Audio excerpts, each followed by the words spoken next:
Hello everyone, welcome back once again to my channel the rational economist. आज की video में हम लोग स्टार्टिंग करेंगे क्लास 12th अकाउंटेंसी का। काफी स्टूडेंट्स मेरे कह रहे थे कि सर अकाउंटेंसी का वीडियो आप अपलोड नहीं कर रहे, तो प्लीज अपलोड कर लो। So after a long time I have decided कि चलो यार अकाउंटेंसी का वीडियो भी अपलोड करते हैं। इन वीडियोज में हम लोग 15-15 मिनट के वीडियोज जो अपलोड करेंगे और उसमें जो बेसिक बेसिक कंसेप्ट हैं हर चैप्टर के उसको डिटेल में समझेंगे। देखो, सारे क्वेश्चंस करना वीडियोज में हमारे लिए बिल्कुल भी पॉसिबल नहीं है और सारे कंसेप्ट्स करना वीडियो में हमारे लिए बिल्कुल पॉसिबल है। अगर हमारे पास सारे कंसेप्ट्स की क्लैरिटी होगी तो हम बाय डिफॉल्ट जितने भी हमारे क्वेश्चंस बनेंगे उनको इजीली सॉल्व कर सकते हैं, बिकॉज अकाउंटेंसी में आपका कंसेप्चुअल क्लैरिटी बहुत ज्यादा जरूरी होता है। अकाउंट्स बिल्कुल भी डिफिकल्ट नहीं है अनटिल और अनलेस आप उसको प्रैक्टिस मत करो। अगर आप लगातार अकाउंटेंसी में प्रैक्टिस करोगे, अपने क्वेश्चंस को कंसेप्ट्स को ध्यान से समझोगे, तो आपके लिए अकाउंटेंसी करना बहुत ज्यादा ईजी हो जाएगा। तो आज की इस वीडियो में हम लोग फंडामेंटल ऑफ पार्टनरशिप का चैप्टर जो है वो स्टार्टिंग करेंगे और 15-15 मिनट के वीडियो रिकॉर्ड करेंगे। So without wasting the time first video शुरू करते हैं। चैनल को सब्सक्राइब कर लेना और बेल आइकन को प्रेस कर लेना ताकि आपको लेटेस्ट वीडियो के नोटिफिकेशन साथ के साथ मिलते रहे। So let's start with the video.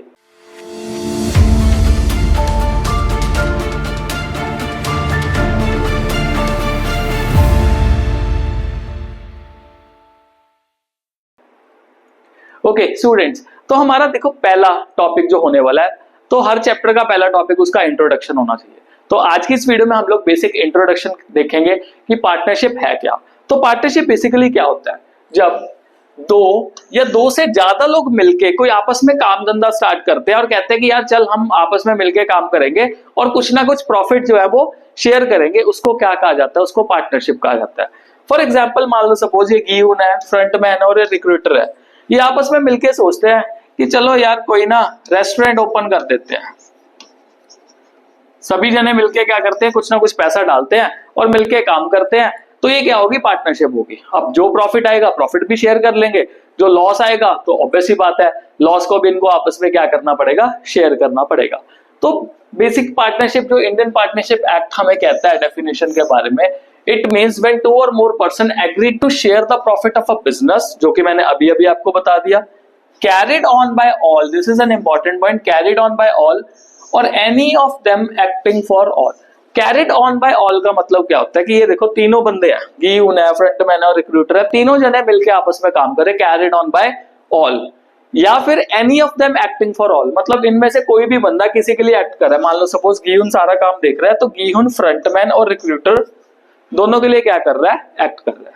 अब क्वेश्चन ये आता है यार जो प्रॉफिट है, लॉसेज है, वो किस तरह से शेयर करते हैं, कितना कितना पैसा लेके आते हैं? तो बेसिकली इसके लिए ना एग्रीमेंट होता है, और पार्टनरशिप के जो एग्रीमेंट होते हैं ना वो ओरल भी हो सकता है और वो रिटर्न भी हो सकता है। ओरल एग्रीमेंट में क्या है? मान लो दो दोस्त आपस में मिले, ए और बी, बड़ा भाईचारा है दोनों का, दोनों मिलके कहते हैं यार हम कुछ ना कुछ काम शुरू करते हैं, कोई कागजी कार्रवाई नहीं, कोई कुछ नहीं किया, this is N oral agreement. और दूसरा होता है रिटर्न एग्रीमेंट। रिटर्न में पूरी की पूरी चीजें लिखी जाती हैं और उस रिटर्न एग्रीमेंट को क्या कहा जाता है? उसको कहा जाता है पार्टनरशिप डीड। तो पार्टनरशिप डीड बेसिकली है क्या? पार्टनरशिप डीड एक रिटन डॉक्यूमेंट होता है जो कि स्पेसिफाई करता है all the terms and condition of a partnership. किसी भी पार्टनरशिप की जो भी टर्म्स एंड कंडीशन है उसके बारे में पार्टनरशिप डीड पूरा का पूरा डिटेल में स्पेसिफाई करती है। अब वो क्या टर्म्स एंड कंडीशन है? ये क्लॉजेस होते हैं। डिस्क्रिप्शन ऑफ द पार्टनर्स, मतलब पार्टनर्स की सारी कहानी, उनका नाम पता सब कुछ। फिर description of the firm, firm कौन सी है, कहां पर है। Then principal place of the business, किस जगह पे इसका जो हेड ऑफिस है वो। Nature of the business, business किस तरह का जो काम है वो कर रहे हैं। कमेंसमेंट ऑफ द पार्टनरशिप, कौन सी तारीख से पार्टनरशिप की स्टार्टिंग की गई है। कैपिटल कंट्रीब्यूशन, किस तरह से वो कैपिटल को कंट्रीब्यूट कर रहे हैं। इसमें भी दो तरीके आ जाते हैं, एक आता है फिक्स्ड और दूसरा क्या आ जाता है? फ्लक्चुएटिंग। ये आगे आने वाले टॉपिक्स में बताऊंगा कि फिक्स्ड और फ्लक्चुएटिंग में क्या होता है। इंटरेस्ट ऑन कैपिटल, देखो यार कोई भी पर्सन, कोई भी पार्टनर जब बिजनेस में पैसा लेके आता है तो वो एक्सपेक्ट करता है कि यार बिजनेस मेरे को कुछ ना कुछ ब्याज दे, तो उसको कहते हैं इंटरेस्ट ऑन कैपिटल। ये भी पूरा फुल फ्लेज टॉपिक है। इंटरेस्ट ऑन ड्राइंग, अगर वो पार्टनर बिजनेस में से कुछ पैसा विड्रॉ कर देता है तो पार्टनर बिजनेस को इंटरेस्ट देता है, तो वो कितना परसेंट होना चाहिए वो डीड में लिखा होता है। प्रॉफिट शेयरिंग रेशियो, कि कितना प्रॉफिट जो डिस्ट्रीब्यूट किया जाएगा आपस में। मान लो सपोज जैसे वो थे, ये गीहून था, फ्रंटमैन था और रिक्रूटर था, ये कहते हैं ऐसे करते हैं कि 3-2-1 में प्रॉफिट शेयर कर लेते हैं, लिखा हुआ है। मतलब 3:1 will be the profit sharing ratio. ये 1:1 भी हो सकती है, डिपेंड करता है यार पार्टनर्स किस तरीके से प्रॉफिट शेयरिंग रेशियो रखना चाहते हैं। इंटरेस्ट ऑन लोन कितना % होना चाहिए, पार्टनर्स को रेम्यूनरेशन कैसे मिलने हैं, पार्टनर्स को सैलरी कमीशन किस तरह से पे करना है, गुडविल को किस तरह से वैल्यूएशन करना है, गुडविल के भी बहुत सारे मेथड्स हैं, एसेट्स को कैसे वैल्यू करना है, अकाउंट्स को किस तरह से सेटल करना है। मतलब अगर मान लो किसी पार्टनर की डेथ हो जाती है या पार्टनर रिटायर हो जाता है तो उस टाइम पे उसके अकाउंट्स का सेटलमेंट किस तरह से करना है। अकाउंटिंग पीरियड क्या होना चाहिए, जनरली अकाउंटिंग पीरियड आपका फाइनेंशियल पीरियड होता है जिसको फिस्कल ईयर भी बोल देते हैं, जो 1 अप्रैल से शुरू होकर 31 मार्च तक चलता है। पार्टनर्स के राइट्स और ड्यूटीज क्या है, ड्यूरेशन क्या होनी चाहिए पार्टनरशिप की, कितने टाइम तक पार्टनरशिप चलनी चाहिए, कि या लाइफ लॉन्ग चलानी है पार्टनरशिप या जब तक काम खत्म पार्टनरशिप भी खत्म। मान लो एक बिल्डिंग बनानी है तो बिल्डिंग बन गई, वहां पे ए और बी की पार्टनरशिप थी, वो क्या होगी वहां पे डिसॉल्व होगी। बैंक अकाउंट ऑपरेशन किस तरह से बैंक अकाउंट ऑपरेशन करना है, किस पार्टनर के पास राइट्स होंगे, किस पार्टनर ने बैंक अकाउंट्स के ऑपरेशन देखने हैं, दोनों ने देखना है, तो दैट इज अ थिंग। अगर पार्टनर की डेथ हो जाती है तो उसके बाद उसके जो पैसे हैं उसके एग्जीक्यूटर को किस तरह से पे करने हैं। And settlement of the dispute, अगर इन केस अगर कोई भी किसी भी तरह का डिस्प्यूट आ जाता है तो वो किस तरह से सेटल करना है, वो सारा का सारा पार्टनरशिप डीड में लिखा होता है।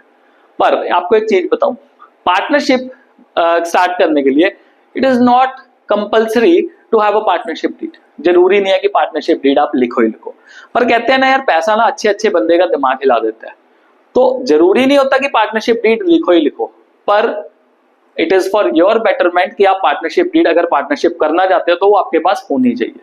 पर अगर मान लो सपोज किसी पर्सन ने पार्टनरशिप डीड नहीं लिखी और ना लिखने के बाद उसका उसके पार्टनर्स के साथ किसी ना किसी तरीके से डिस्प्यूट हो गया, तो अब उस डिस्प्यूट को किस तरह से सॉल्व किया जाएगा। तो उस डिस्प्यूट को सॉल्व करने के लिए हमारे पास इंडियन पार्टनरशिप एक्ट 1932 के कुछ प्रोविजंस होते हैं। तो क्या प्रोविजंस है, जैसे इन्होंने लिखा है, in the absence of partnership deed provisions for Indian partnership act 1932 will apply. और ये प्रोविजंस क्या क्या होते हैं, फर्स्ट देखो, interest on advance loan by partner is paid at the rate 6% per annum. अब ये चीज देखो, पार्टनरशिप डीड में अकेला इंटरेस्ट ऑन लोन यहाँ पे लिखा हुआ है, कितना परसेंट है ये मेंशन होगा डीड में, 5%, 6%, 7%, 8%, 9%, 10%, it will be mention in the उस डीड में। पर अगर मान लो सपोज हमने डीड नहीं लिखी तो आपने कितना परसेंट इंटरेस्ट ऑन लोन पे करना है, it will be 6% per annum. Second, profits and losses are to be shared equally by the partners. Equally मतलब अगर आपके पास मान लो सपोज दो पार्टनर्स हैं ए एंड बी, तो इक्वल का मतलब हो गया 1:1 में, मतलब 50% जो है वो प्रॉफिट किसको मिल जाएगा, ए को, और 50% ही किसको मिल जाएगा, बी को। और अगर लॉस भी होता है तो भी वो क्या होगा 1:1, मतलब 50% ए, 50% क्या होगा, बी होगा, राइट। वो जितने पार्टनर्स होंगे वो उतना 1:1:1:1 बना जाएगा, वो डिपेंड करता है नंबर ऑफ पार्टनर्स पे। Interest on capital is not paid, नहीं पे करने इंटरेस्ट ऑन कैपिटल, जितना मर्जी चीखे मारता रहे, पार्टनरशिप डीड अगर नहीं लिखी हुई और इंडियन पार्टनरशिप एक्ट 1932 के प्रोविजंस अप्लाई कर रहे हैं तो इंटरेस्ट ऑन कैपिटल हमने पे नहीं करना। बहुत इंपॉर्टेंट पॉइंट्स हैं।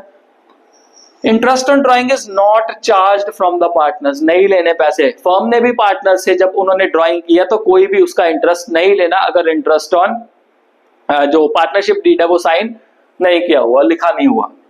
रेम्यूनरेशन इज नॉट पेड, कोई भी सैलरी, कोई भी कमीशन, कोई भी फीस जो है वो नहीं पे करनी। And last one is new partner can not be admitted unless all the partners agree. कोई भी नया पार्टनर एग्री एंटर नहीं हो सकता, एडमिट नहीं हो सकता अगर रिमेनिंग जितने भी सारे पार्टनर्स है वो एग्री नहीं कर रहे। इसका एग्जांपल देख लो, मान लो ए, बी और सी, 3 पार्टनर्स हैं।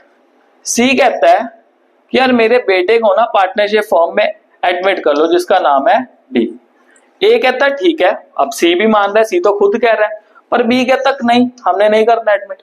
तो सभी पार्टनर्स का जो पॉजिटिव है, जो सभी पार्टनर की यस जो है वो होनी चाहिए। अगर एक ने भी मना कर दिया तो वहां पे कहानी पूरी की पूरी खत्म, कोई भी और नया पार्टनर उस पार्टनरशिप फॉर्म में एडमिट नहीं हो सकता। तो ये हमारे पास इंडियन पार्टनरशिप एक्ट 1932 के प्रोविजंस, बहुत ज्यादा इंपॉर्टेंट प्रोविजंस है, और इन्हीं को लेके हमारे पास कुछ 2 क्वेश्चंस है, उसको सॉल्व करते हैं। चलो let's see. Atal and Lal 2 partners है फर्म में, they do not have partnership deed. अभी बताया अगर पार्टनरशिप डीड नहीं होता तो इंडियन पार्टनरशिप एक्ट 1932 एप्लीकेबल होता है या नहीं होता? तो what shall be the position in the following cases? तो कुछ अगर पोजीशंस देखें तो इस केसेस में हमने क्या करना है। पहला देखो, Atal devotes more time than Lal. Atal ज्यादा टाइम बिजनेस में लगा रहा है। Atal demands a salary of 6000 per month for it. अब बताओ क्या अटल की जो डिमांड है वो जस्टिफिएबल है? Answer is no. क्योंकि हमने क्या पढ़ा है अभी हमने इंडियन पार्टनरशिप एक्ट 1932 के प्रोविजंस में क्या देखा है, remuneration is not paid to the partner. भाई तू पूरे 24 के 24 घंटे लगा दे, अगर तुमने डीड साइन नहीं की हुई तो इंडियन पार्टनरशिप एक्ट 1932 कहता है 1 भी रुपए की सैलरी नहीं मिलेगी तुम्हें। तो यहाँ पे जो अटल डिमांड कर रहा है कि मेरे को सैलरी दो, क्या वो लॉजिकल है? Answer is no. तो हमने क्या लिखना है कि अटल का जो डिमांड है वो लॉजिकल नहीं है, बिकॉज इंडियन पार्टनरशिप एक्ट 1932 का प्रोविजन कहता है कि अगर डीड एब्सेंट है, डीड साइन नहीं की हुई, तो कोई भी रेम्यूनरेशन पे नहीं किया जाएगा। You have to state the reason as well, अगर आपसे रीजन पूछा गया। Lal has invested capital of 50,000, ठीक है, whereas Atal has invested 5,000 as capital. Fine. Atal, however, has advanced 10,000 as loan to the firm. 10,000 का लोन दिया हुआ है। What interest, if any, will be allowed to Atal and Lal? तो अटल और लाल को कितना इंटरेस्ट मिलेगा? तो पहली बात अगर मैं बात करूं इंटरेस्ट ऑन कैपिटल की, वो तो बिग नो, नहीं मिलना। जब डीड साइन नहीं है तो किसी भी तरह का इंटरेस्ट ऑन कैपिटल नहीं मिलेगा। जब डीड नहीं लिखी हुई, एब्सेंट है, एंड इंडियन पार्टनरशिप एक्ट 1932 हमें क्या कहता है, when the deed is absent then no interest on capital will be given. Whereas interest on loan, जो भाई साहब हमारे हैं, कौन से भाई साहब थे? अटल जी ने 10,000 रुपए दिया हुआ था फर्म को लोन का, तो उस टाइम पे अटल को कितना परसेंट ब्याज मिलेगा? 6% पर एनम। पर हमें ये देखना होगा उसने कौन सी तारीख को लोन दिया है। तो अगर 1 अप्रैल को स्टार्टिंग में दे दिया तो पूरे साल का, अगर मान लो 1 अक्टूबर को दिया हो तो 6 महीने का, उस तरह से देखेंगे। तो आगे क्वेश्चन जिसके हमारे पास अवेलेबल है। तो यहाँ तक क्लियर हो गया, क्योंकि हमने यहाँ पे क्या देखा था, अगर डीड साइन नहीं है तो इंटरेस्ट ऑन कैपिटल नहीं दिया जाएगा, और अगर डीड साइन नहीं है, डीड नहीं है हमारे पास, तो हमारे पास जो इंटरेस्ट ऑन लोन है वो कितना होगा? 6% पर एनम होगा। नेक्स्ट क्वेश्चन देखते हैं। Ranjit and Reddy are partners in a firm. They do not have any partnership deed. Settle their following disputes according to law. Law क्या है? Law है आपका इंडियन पार्टनरशिप एक्ट 1932। ये law है हमारे पास। First, Ranjit invested capital of 70,000 and Reddy 1 lakh. They claimed interest on capital at 10% per annum. काहे का क्लेम ले रहे हो? क्लेम लेना तो डीड साइन करते। डीड क्यों एब्सेंट है आपकी? अगर किसी भी तरह का क्लेम लेना है इंटरेस्ट ऑन कैपिटल पे, परसेंटेज आप एक्सपेक्ट कर रहे हो, you need to sign the partnership deed. अगर पार्टनरशिप डीड साइन नहीं की तो आपको क्या इंटरेस्ट ऑन कैपिटल मिलेगा? आंसर इज नो, कोई भी इंटरेस्ट ऑन कैपिटल नहीं मिलने वाला। नेक्स्ट देखते हैं। Reddy was in charge of sales, he demanded commission on 6%, मतलब on sales at the rate 6%। कहता जी जितना सेल कर रहा हूं उसका 6% मिलेगा। अगेन यहाँ कमीशन नहीं मिलना। क्यों नहीं मिलना? Because in the absence of partnership deed, when Indian partnership act provisions are there, तो किसी भी तरह का कोई भी रेम्यूनरेशन पार्टनर को नहीं मिला, चाहे वो सैलरी हो, चाहे वो कमीशन हो, चाहे वो बोनस हो। तो यहाँ पे भी इसका क्लेम एक्सेप्ट नहीं किया जाएगा। Ranjit advanced loan of 40,000 to the firm and claimed interest at the rate 9% per annum. मान लिया इंटरेस्ट ऑन लोन मिलता है अगर पार्टनरशिप डीड एब्सेंट है और इंडियन पार्टनरशिप एक्ट के प्रोविजन लगते हैं, यहाँ पे कितना मिलता है? 6% पर एनम पे मिलेगा। तो यहाँ पे ये भाई साहब जो है रंजीत जी हैं, रंजीत जी का क्लेम भी क्या है? वो वॉइड, नल एंड वॉइड है। यहाँ पे 9% नहीं, 9 का उल्टा कर दो 6% मिल जाएगा। उसको को 6% ले और खुश रहा है। Next one, Reddy and Ranjit withdrew 12,000 and 10,000 respectively during the year. They were charge interest at the rate 6% per annum. भाई अगर उनको कोई रेम्यूनरेशन नहीं दे रहे हो, उनको कोई इंटरेस्ट ऑन कैपिटल नहीं दे रहे हो, तो क्यों उनसे इंटरेस्ट ऑन ड्राइंग चार्ज करना? In the absence of partnership deed 1 भी रुपए का इंटरेस्ट ऑन ड्राइंग जो है वो चार्ज नहीं किया जाएगा। ये भी क्या है? प्रॉब्लमेटिक है। तो ये भी क्या है? गलत है। ऐसा क्लेम जो है कंप्लीटली गलत हो जाएगा। तो जब भी इंडियन पार्टनरशिप एक्ट 1932 के प्रोविजंस लगते हैं तो हमें वो 6 पॉइंट्स को ध्यान में रखना है। सो विद दिस हमारा जो पार्ट 1 है आज का वो कंप्लीट हुआ। पार्ट 2 में मिलते हैं। Till then stay blessed all.